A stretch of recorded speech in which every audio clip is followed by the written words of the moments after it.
This is part one continued. I had to stop my video a little early because my dog started barking. So part one continued.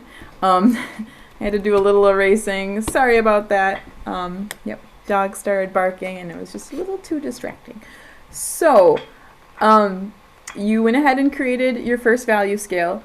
What I want you to do now in your second rectangle is the same thing, except you're not going to add the boxes. You are just going to go ahead and do your own shading, but follow along with the boxes above. So I erase this, but I'm just going to go back over it, following along with the box right above. I'm going to go ahead and make my darkest section.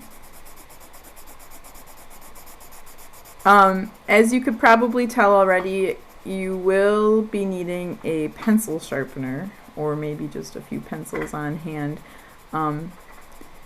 If you don't have a pencil sharpener, I'd suggest getting one if you can. If you need one and you can't get one, please let me know. Ask mom and dad or an adult at home. Otherwise, I can try to get you one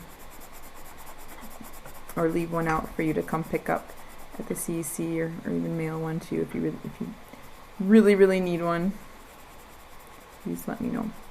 Okay, so I'm just following along. Now without the separate squares, I'm gonna have you then just kind of feel it out and try to make it gradually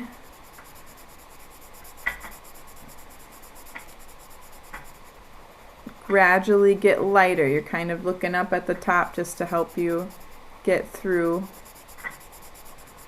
I'm almost getting too light right off the bat, so really looking and comparing. This doesn't have to be perfect, you know, staying in the lines of the rectangle. If you get out a little bit, that's okay. And now I'm kind of crossing into the next gradation. So this part is just kind of teaching you how to do this without having big squares, big blocks. You're going to just try to, sometimes you have to go back. Like if you notice, oh, that still looks the same. It doesn't look like it's getting lighter and lighter.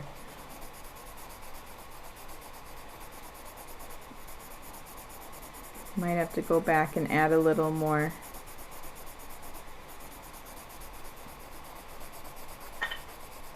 I'm kind of getting into the fourth one and should be going a little lighter. I keep thinking, oh, I should go back and add a little darkness to here.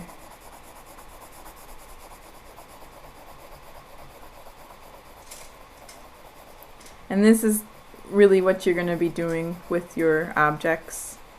And this is just the practice and getting kind of the hang of like making it dark and then making a shade lighter and lighter and lighter as you move your way across, and then releasing that pressure. And notice that I'm just going up and down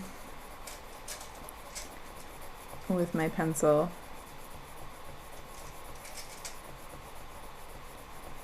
And then as I work my way across, it's getting lighter. And now I'm just barely touching, kind of going into the white. Okay, so kind of got the idea. Some areas are looking kind of similar, so I might go back and darken it a little bit. But the key is to making this really smooth transition throughout.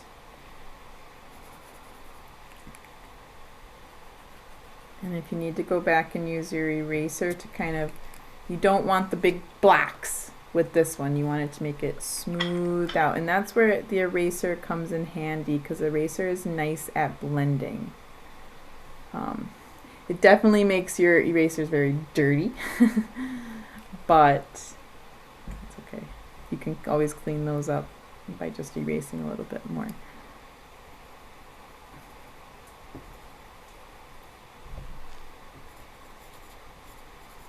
But just kind of going back and trying to make it look like it's just like a smooth, gradual decline from dark all the way to light. So you could play with this for a long time. I know I could. So going off on that, I'm actually gonna say goodbye. And we'll do part 2 next, which is creating your forms and then practicing this technique on your actual forms. So, right.